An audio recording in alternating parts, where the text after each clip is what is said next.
Oke, terus selanjutnya portofolio mungkin ya kita bahas di portofolio. Sebelum masuk ke portofolio di sini ada yang tadi trading sama investing. Trading investing kan nanti tradingnya kita pun atau gua pun juga belum paham di trading ini, belum paham lebih jauh. Kalau yang trading ini itu ada 4 jenis tuh, ada position trading, position trader, sorry, yaitu dia mainnya dari bulan ke tahun. Artinya dia mantaunya tuh mantau gainnya tuh dari bulan sama tahun. Misalnya dari bulan sampai ke tahun. Oke, terus yang swing trader itu dia mainnya dari hari ke minggu. Jadi ini lebih singkat lagi, lebih cepat lagi pergerakan dari tradingnya ini. Day trader juga sama kayak swing trader kurang lebih, dia dari hitungan di hari ya, tanpa beda hari, tanpa ngelewatin satu malam. Jadi di satu hari itu misalnya beli pagi, sorenya gimana nanti atau malamnya gimana nanti. Scalp trader ini yang lebih pro lagi, mungkin mainnya detik sama menit. Jadi menit ini atau detik ini beli, 10 menit kemudian jual, kayak gitulah. Ini lebih pro lagi nih. Oke, kayak gitu. Habis ya materi yang ininya ya. Paling sekarang cuman yang ke portofolio aja. Portofolio ini, sorry. Saffron. Kok nyebut produk lain dia? Hah? Saffron. Saffron buat jualan. Gue udah pakai saffron buat masak loh. Beli di gua dong, Bi. Kan Duh, kemarin beli di elu. dibeli lagi. Belum habis. Oh iya, tunggu habis dulu. Habisin aja langsung. Oke. Lanjut. Lanjut nih ya. Ini portofolio gua, tapi gua nggak mau nampilin angka gua. Gue cuma nampilin persennya aja. Sombong amat. Bukan begitu, karena cuma dikit. Gimana sih? Apa? Rendang. Bohong dikit bohong. Siapa yang ngomong tuh? Oh, Adi. Parah lu Ya. dia. Lanjut. Oke, ini tadi kan pakainya platformnya gue bilang cuma 3 ini aja. Cuman Pintu, Indodax, toko kripto. Ya. Terus ini gue bikin semacam spreadsheet kayak gini tuh biar mempermudah, supaya kita tuh mungkin nggak terlalu sering mantengin aplikasi. Yang pertama itu, yang kedua buat mempermudah aja portofolio kita tuh udah di angka berapa atau udah di posisi berapa sih dari yang kita invest tuh, kita surplus atau enggak, ada profit atau ada loss kita dari total, tapi bukan dari koinnya doang. Terus di sini pertama Pintu ya, berarti Pintu. Terus ini kalau gua klik di sini tuh ada gua koinnya, cuman gua hide aja di sini. Jadi misalnya gua beli Bitcoin di Pintu itu sekitar misalnya cuma 0,000001 misalnya. Nah, ini di bawahnya nih, di sini gitu, di sel H3 nih gitu. Terus yang di Indodax juga gue misalnya beli Bitcoin berapa gitu kan, di kolom di sel I3 juga dalam koin gitu, hitungannya dalam koin. Terus di toko kripto misalnya ada beli ya, tapi gue sih nggak ada gitu. Ya nggak ada, lupa gue. Di Indodax nggak ada, sorry. Di toko kripto berapa, terus nanti di total di sini. Di sini total kan pakai fungsi aja gitu kan. Di total berapa koin untuk Bitcoin. Terus sama Ethereum juga berapa di H2, terus di H4, terus di I-nya juga di sini Indodax berapa, nanti di total semua. Nah, ini koin-koin ini yang gua catat doang, yang apa sih namanya? Ya gua coba diversifikasi ke situ doang gitu. Jadi alternatif koin itu masih worth. Cuma dari sekian banyak alternatif koin, hati-hati karena alternatif koin itu tuh Bitcoin aja tuh bisa dibilang volatile, sangat tidak stabil. Apalagi yang koin-koin lain gitu yang masih kecil market cap-nya, gitu ya. Oke, jadi sampai di sini, terus nanti ada total koinnya dari seluruhnya, berapa gitu. Terus ini coin price itu pakai function, gua bikinnya pakai function, pakai fungsi dari Gecko Price, dari API Gecko Price tadi sempat. Nah, ini Gecko Price dia nyediain API buat apa namanya nih, Google Spreadsheet ini. Tapi sebenarnya udah dimodif sih, udah dibikin sama orang Crypto Tools jadinya. Jadi ini update-nya setiap waktu. Tinggal masukin ini aja nih, F3 nih kode ininya, kode apa namanya koinnya. Terus kita mau konversi kemana? Misalnya ke IDR atau misalnya ke USD ya.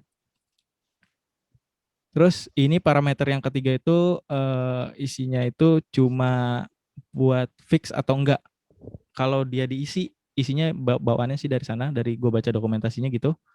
Kalau kita isi ini berarti dia update setiap waktu tuh update kalau ada perubahan di CoinGecko, kan dia update terus ya di sini Bitcoin berapa harganya. Itu tuh berubah harganya. Tapi kalau kita nggak pakai parameter itu ya fix aja. Jadi di saat kita klik enter dia berubah. Ini kalau gua klik enter ya, ini kan karena dia mau ngetes USD, dia bakal loading dulu. Nanti ngambil data kayak nge-fetch gitu, berarti sekitar dalam USD tuh satu Bitcoin sama dengan 46.600 sekian USD, dolar Amerika. Tapi kalau biar mudah ya, kita pakai IDR aja. Sekitar 653 juta sekian. Artinya kayak lagi turun ya. Gue baru pakai fungsi ini aja sih yang Gecko Price ini. Karena fungsi-fungsi yang lainnya tuh banyak sebenarnya. Dan cara pakainya, cara nambahinnya gampang sih. Cuman di bagian tools tuh di script editor. Nanti tinggal copy paste aja yang udah dibikin dari si ini tadi, si Gecko Price ini. Kalau nggak salah ini nanti tinggal dibuka GitHub-nya. Sorry. Crypto Balance. Sorry yang ini CoinGecko. Iya kan? Ya, bisa nggak sih yang Ah. lu bikin satu tadi tapi kosongan aja, nggak usah diisi data lu. Ntar kan kalau di sharing terus kita copy tahu, ke. gua udah tahu. Sip, bisa itu mah, tenang aja. Biar nggak ini ya, bikin ulang. Oke. Sip, paham gua. Oke, nah ini udah nggak perlu ya, teknis banget nih. Cuman tinggal kopas sih. Yang penting nanti bisa pakai template ini kalau memang mau. Tapi koin-koin lain yang nggak ada ya tambahin sendiri gitu ya. Nanti di modif sendiri gitu. Nah, nanti di price-nya ini otomatis dia kayak misalnya nih Nervos Network nih. Oh ya, satu lagi tadi gue lupa. Di Coin Market Cap ini ada lumayan ya, ada kayak dia tuh kayak take a quiz nih di sini nih. Kayak dia tuh kayak ngasih cuma-cuma kripto, learn crypto, earn crypto. Tapi kita harus pelajarin dulu, misalnya nih kayak Nervos Network nih, kayak Nervos Network kan di sini tadi nih ya, sorry. Nervos Network, mana tadi? Ini dia, CKB. Itu dari sini dapat gratisan Nervos Network. Caranya cuman kita nonton videonya kayak mereka tuh kayak presentasi, mungkin ini project barunya mereka, koin barunya, tapi bukan punyanya Coin Market Cap ya. Coin Market Cap cuman apa namanya? Ngumpulin di satu website. Nervous Network ini kayak promosi lah di awal-awal tuh, mereka tuh mau projectnya tuh begini. Nah, yang istilahnya kan kalau udah semakin banyak orang yang mempelajari kan mungkin semakin banyak orang yang bisa nge-share ke orang lain lagi ya. Jadi nanti mereka kayak ngasih cuma-cuma koin cuma-cuma sekiannya, berapa jumlah koinnya gue belum tahu karena gue baru ikut campaign-nya doang, baru ikut terus jawab gitu. Terus di sini di The Crypto ini udah gue udah gue share juga untuk yang 3 campaign ini, Nervos, One Inch sama The Grab itu udah gue jawab, udah gue ituin, terus juga ada jawabannya di situ. Tapi kalau nanti mau belajar sendiri terus mau jawab sendiri silakan monggo. Karena dulu pernah juga ada tahu Uniswap kan, pernah yang Uniswap ini. Uniswap ini terus pernah ada itu gratisan, tapi bukan di sini ya, bukan di Coin Market Cap. Uniswap ini tuh sebelum tahun 2020 September itu pernah dikasih cuma-cuma 300 koin. Bayangin satu koinnya segini. 400 koin. Dikasih cuma-cuma. Berarti sekitar berapa tuh? 120 juta berarti. Tapi harga sekarang. Kalau harga waktu itu kan Uniswap paling baru, kalau nggak salah baru $1 atau $2 ya.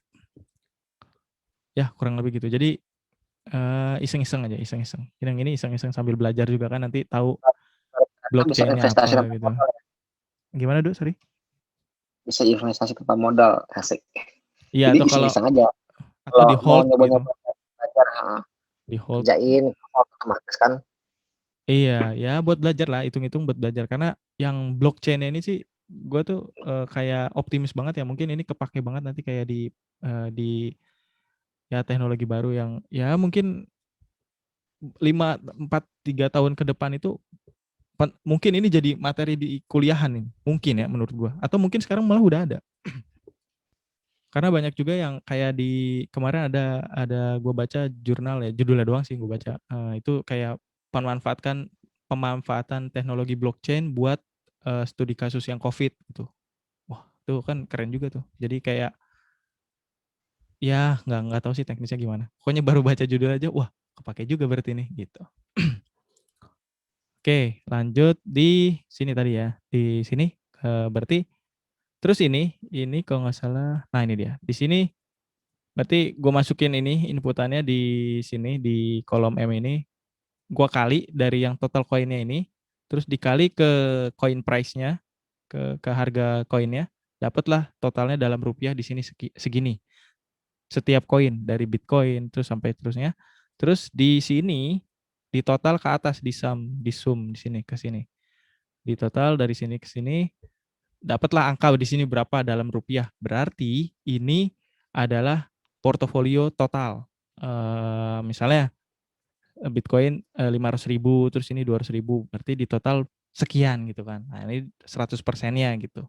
Terus ini adalah portofolio persen dalam masing-masing koin. Misalnya berarti kurang lebih gue punya portofolio gue tuh 28% itu dalam Bitcoin, 45% dalam Ethereum, 4% dalam Chainlink, 1,9% dalam Synthetic, dan seterusnya ada 10% dalam Cardano atau ada gitu-gitu.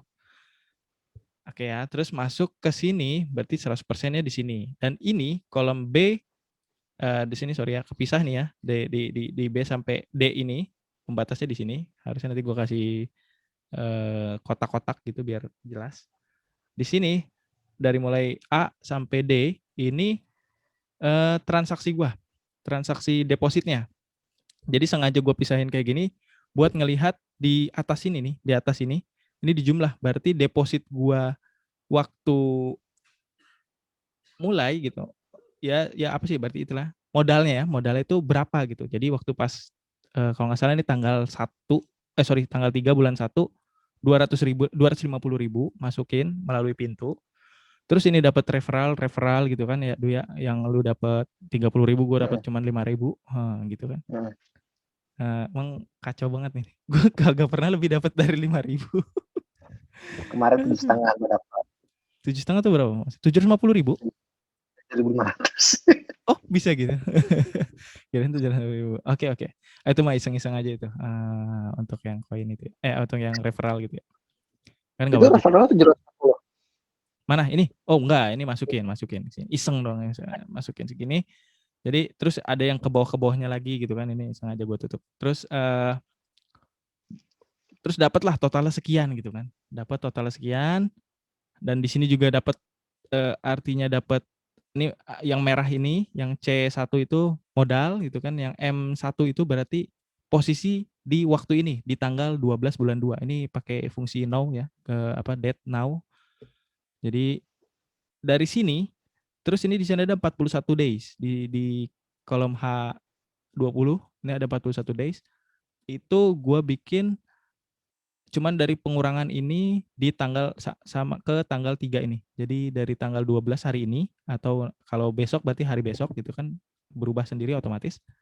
Nanti dikurangin ke investasi gue pertama itu di tanggal berapa gitu. Di tanggal 3 Januari kalau nggak salah gue kemarin itu. Kan masih baru ya. Berarti dikurangin tuh kurang lebih ada 41 hari. Ya 41 sekian hari lah. Kita hitung hari aja. Nah ini gue tutup sengaja. Astagfirullah. Kelihatan ya. Gue lupa gue tutup lagi. Oke.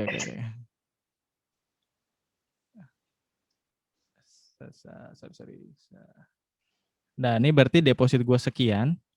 Terus total portofolio yang di atas ini sekian, terus profit atau loss itu cuma dari pengurangan portofolio dikurangin deposit. Misalnya deposit gua berapa, misalnya 1 juta, di sini totalnya 1 juta di sini. Terus di sini jadi kalau di sini 35 berarti jadi 1.350.000 sekian gitu ya. Jadi gua dapat gain di sini itu 350.000, artinya 35% gitu. Oke gitu kan. Jadi kalau misalnya ya depositnya 100 juta di sini, berarti benar, depositnya 100 juta, berarti portofolionya sekian yang menghasilkan 35%, berarti profitnya udah 35 juta, kurang lebih. Makanya tadi yang dibilang Ari, profit 20 juta sebulan itu sangat mungkin, apalagi trader. Tapi dari risk manajemennya itu tinggi banget. Beda sama yang investor doang, yang dollar cost averaging. Kalau yang dollar cost averaging, dia tuh ngurangin resiko loss-nya. Tapi dengan catatan profitnya nggak bisa maksimal. Ya di rata-rata aja lah istilahnya. Karena kan grafik dari setiap koin itu kan cenderung naik secara umum ya, cenderung naik. Walaupun ada volatil, ada gejolak-gejolaknya gitu, tapi dia kalau dilihat secara kasat mata aja itu naik dari tahun ke tahun, dari bulan ke bulan. Belum tentu sih dari bulan ke bulan, ada yang turun juga. Tapi secara umum dari tahun ke tahun itu naik. Jadi profit loss-nya kebaca di sini. Jadi kurang lebih bisa dipakai buat buat ngelihat portofolio masing-masing. Terus juga bisa buat pertimbangan apa masih mau hold atau nggak usah lagi untuk koin-koin yang lain gitu kan. Tapi di sini gue nggak punya fungsi buat ngelihat yang koin ini lagi naik berapa persen untuk hari ini gitu. Gua nggak sengaja nggak gue masukin ke sini karena itu udah ada di aplikasi lah, udah ada. Kalau mau kayak gitu tinggal lihat di aplikasi aja. Ini kan cuma mau ngelihat portofolio kita surplusnya berapa persen atau loss-nya tuh berapa persen. Ya syukur-syukur nggak loss lah gitu. Jadi di diversifikasi dan di dollar cost averaging itu tujuannya supaya kita meminimalisir loss. Tapi dengan catatan profit nggak bisa maksimal. Oke lah, nggak apa-apa. Profit nggak bisa maksimal. Yang penting nggak loss gitu kan. Oke, kayaknya cukup sampai sini. Betul. Kali aja ada yang mau ditanya atau mau mau lanjut, mau ngejelasin apa gitu, siapa? Kalau gue sih nggak ada materi lagi, udah habis. Nggak ada persiapan. Gimana yang lain? Ari sih, mungkin Ari itu kayaknya udah belajar juga dia tuh. Udah sempat nge-share Telegram trading gitu. Ari nggak join kayaknya. Iya, belum join. Atau nggak join mungkin. Sama Satrio kan kemarin tuh pas di nikahannya Imar juga pas sebelum pulang tuh ngobrol lumayan panjang tuh, lumayan banyak dia kayaknya udah Pemain pelajarin lama juga. Nggak tahu kalau pemain lama atau enggak, dia cuman sempet ngasih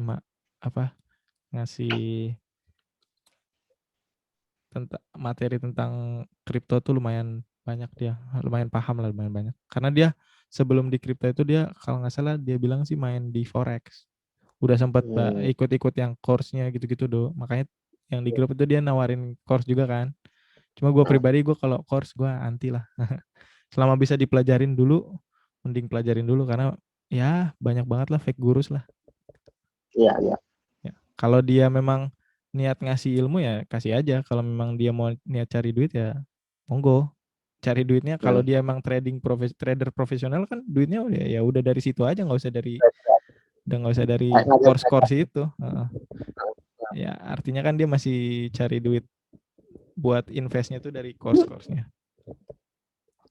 Gitu, makanya gue anti banget sama yang course berbayar gitu, terutama yang berbayar. Kalau yang free mah bebas aja, justru malah nggak banyak yang mau ikut. Oke, habis kali ya.